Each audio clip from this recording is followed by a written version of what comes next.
Hello guys, and today we will have a bit unusual conversation because I will disagree with many of you who below my videos on the state of Russia's economy leave comments like, Anna, it will take ages for Russians to go out on the protest because of the low quality of their life. They are used to poverty. You will not surprise them with high prices or the absence of products on the shelves. They came from the Soviet Union. Of course, you are right. But we celebrate this collapse of the Russian economy because of a totally different reason. The million of Russian war criminals who are now on the front lines both in Ukraine and in Russia because the war returned back home to them where it actually belongs. Well, million of these people fight to earn money. These war criminals joined the Russian army not because of their ideology. Let's be realistic, they did not have any need to cross the border, to break the law, to loot, rape, and kill. It was their choice and perhaps the only way to earn some bloody money in their life. So the million of these soldiers constantly needs money and the Russian budget is empty. Well, it's not just empty, it lacks trillions of rubles. And there are already a lot of reports that different regions do not have money to pay the Russian soldiers. They don't have money to cover some additional military expenses. And a lot actually worry that this will lead to fewer and fewer people joining the army. With such losses, Russia needs them on a daily basis. And what's interesting, there are more and more reports about various robberies and banditism against the so-called veterans of the special military operation. So the main reason why we pay that much attention to the state of the Russian economy and their budget are the problems that lack of money causes in the Russian army. And today we will discuss that in detail, and I hope I will be able to change your opinion. Let me know in the comments below. My name is Anna, I'm in Ukraine, and I'm always happy to explain a little bit more of complex things about this part of the world. So do subscribe, join our community, like, share these videos, that's important. I know that Russians are really bad at protecting their rights. They have never experienced democracy. One of the reasons I believe democracy is only possible on that territory after the collapse of the Russian Federation, with many new states appearing. But when we report about 40% of Russia's oil refineries destroyed, when we speak about stagflation and the empty budget, first of all, we don't think about millions of Russians who will go out on protest speaking about the taxes. It would be logical, it would be wise and actually just taking into account this new increase of taxes that Russia plans for 2026 when the income of ordinary Russians keeps falling. But once again, I do not expect them to change anything inside the collapsing Russian Federation. What Putin and his Kremlin gang fears is lack of money to pay Russian soldiers. They're war criminals. One of the reasons why Putin is not ready to end the war, and I honestly believe he plans more attacks on some EU and NATO states, is because he does not want this million of war criminals back in Russia. There are tons of reports what they do during vacations or when they leave the Russian army. There are lots of shootings, lots of conflicts, because here we have to come to this core idea. Who are in that Russian army? These are not defenders of Russia. They clearly understand that they came to Ukraine as looters, as invaders. There was no need for this preventive protection. And of course, NATO is not to blame, just as NATO is not to blame when Russia attacked Chechnya, Georgia, Moldova, or when it may attack some other countries if the European Union and the United States will keep looking for the ways to appease Putin. So anyway, The people who are in the core of the Russian army are prisoners and war criminals, or at least persons who join that army for the sake of money, nothing else. There is no ideology inside Russian army. They are not the defenders of their motherland as Ukrainians. That's why we have very strong volunteering services. And many of you know that in 2014, in 2022, this miracle of Ukrainian resilience was only possible because of ordinary Ukrainians donating tons of money to back up the best of us who joined the army. In Russia, they simply wanted the salary, and at the very beginning of the full-scale invasion, the Ministry of the Defense, so-called defense, in Russia offered them really high salaries, unusually high for those depressive regions from which they conscripted people.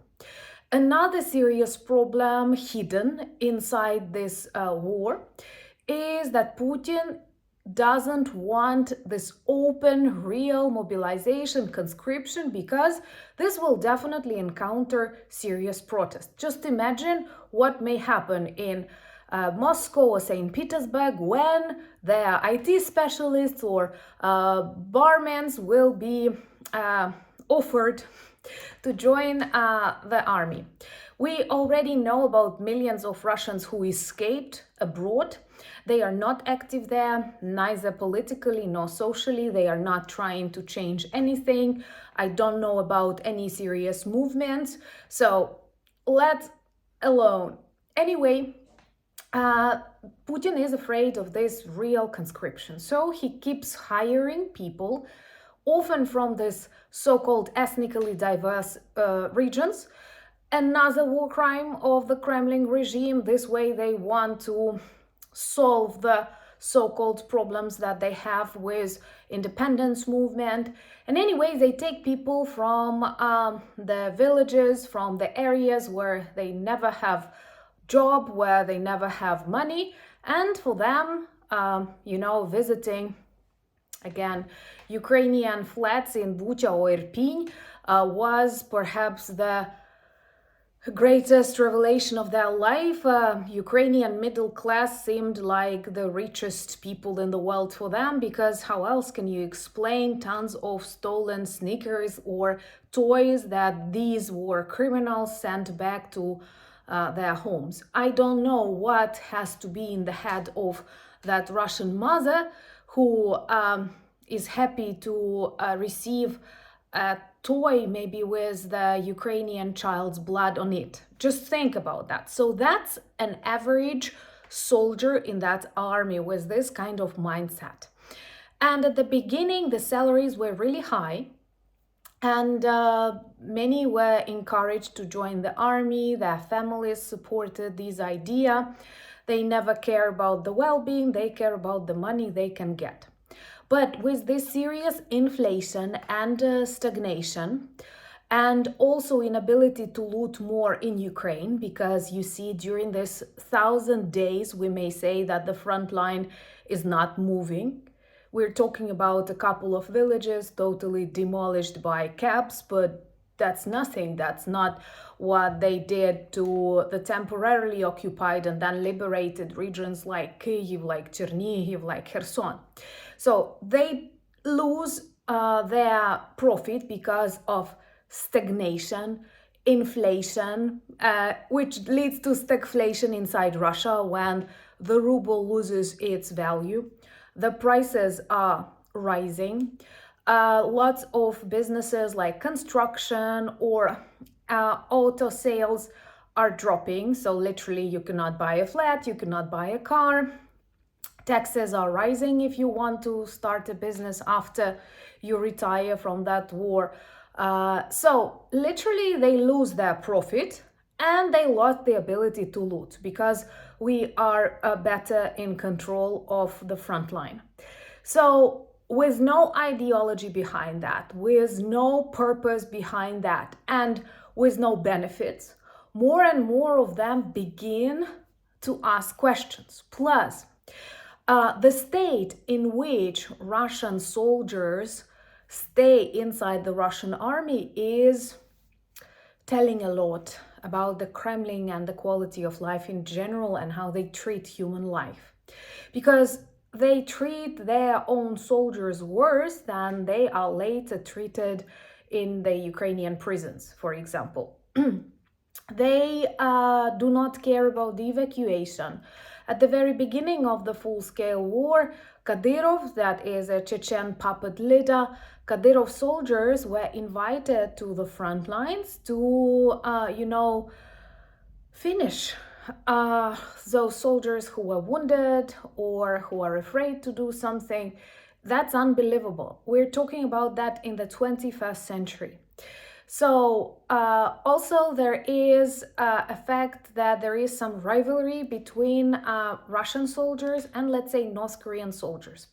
Another thing that I still cannot understand why Europe, North America keeps ignoring, that literally it's a world war because thousands of North Korean soldiers on the front lines in Ukraine. But they may get to these better positions, to better units or more protected areas, less dangerous zones. And this is what irritates Russian soldiers too. And so again, no ideology, no money, and this kind of injustice when you see that your own commanders do not treat you as people. And once again, those who are now prisoners of war in Ukraine, they openly speak that their life as a Ukrainian prisoner of war is way better than their life as a unit commander in the Russian army. And what we also read a lot about is that lots of these mid-level commanders inside the Russian army develop various tricks how to earn money on their soldiers whom they send to the meat grinders. I don't feel sorry for them because they had this choice. Once again, they are invaders, they are not defenders. They wanted it, they got it. But when they disappear, or when they are wounded, or when they are fully demilitarized, lots of Russian commanders do not report these losses and keep earning the money. Keep earning the money as if that soldier was alive or on active duty, not telling anything to their families, not trying to save sometimes those where it is possible. Just imagine this level of cruelty to their own people. So definitely it does not look very motivating. And I think we have to remember that after the failed blitzkrieg, during this first year, Russia lost a lot of professional military. People for whom that was a job, who served in the Soviet army, who served in the Russian army. So anyway, it was not just their desire, but also their profession. And after they lost so many, we may say more than 1 million already, they started inviting prisoners. And you know that Prigozhin, who was later killed by Putin, but at the very beginning he played an important role in this war after he started criticizing, actually speaking the truth, as many ideologists of the failed blitzkrieg now. He was a prisoner himself. He spent years in prison. And then he built his career, became close to Putin, was his catering deliverer or something like that. So Putin literally ate from his hands. And then we all know, after a very brief coup, he was demilitarized just as everything in Russia. But all of his army, most of his army consisted of prisoners. There were tons of videos when Prigozhin visited Russian prisons to invite people. And what's important, in Ukraine, some people with criminal record may join the army, but that criminal record has to be something small, something unimportant. Well, some kind of fraud, but which did not lead to any physical damage to people. I don't know, nothing like that. And in Russia, they had a lot of serial killers. some of them like known for very bad things that I won't even quote on YouTube because, you know, YouTube is very, very sensitive to that. So these are very dangerous people. These are people not just without ideology, but without any morals. And all of them are fighting in this war because of money. So please see this connection. Russia is totally dependent on its export of its resources country. They do not produce anything competitive on the modern market. It's just oil, gas, some mineral resources, that's it. With the Ukrainian drone sanctions, we destroyed 40% of their oil industry. Then additional economic sanctions, thank you for them, keep targeting Rosneft, Lukoil, which are not just budget-creating companies, but also Putin's personal wallets. And this leads to absence of money in banks, in budget. Russia measures their losses in trillions. Now, trillion is the most popular number in the financial reports from the Kremlin. And people know it. So when I speak about this growing problem, I do not wait that Russians will go out on protests in Moscow. I don't have any faith in them, honestly. But what I understand is that millions of that bloody war criminals in the Russian army are there for the sake of money, for the sake of their salaries, and now they lose this benefit, they lose this attraction. And Putin, with his constant failures on the front lines, both in Ukraine and in Russia, constantly needs more people. And very soon he will face this dilemma to start open, big conscription, which will lead to the collapse of his regime. This is where Russians will begin protesting, and some of his friends may organize a coup or something like that. Or he will have to give up, and this will also destroy him after millions of these bloodthirsty people return back to Russia.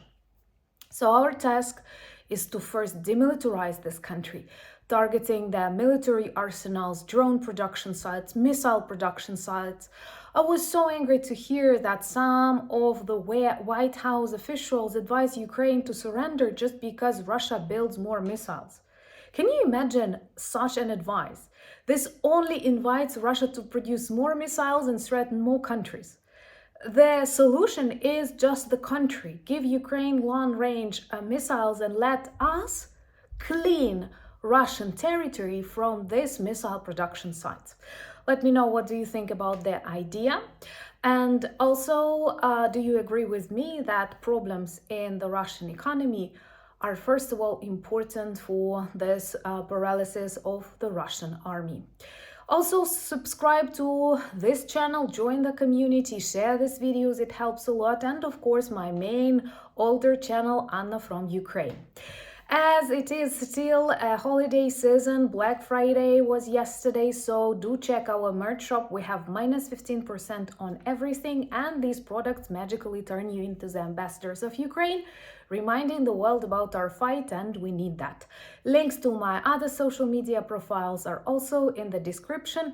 Thank you for buying me coffees, becoming my patrons and sponsors of the channel, but most importantly, thank you for standing with Ukraine. Slava Ukraini!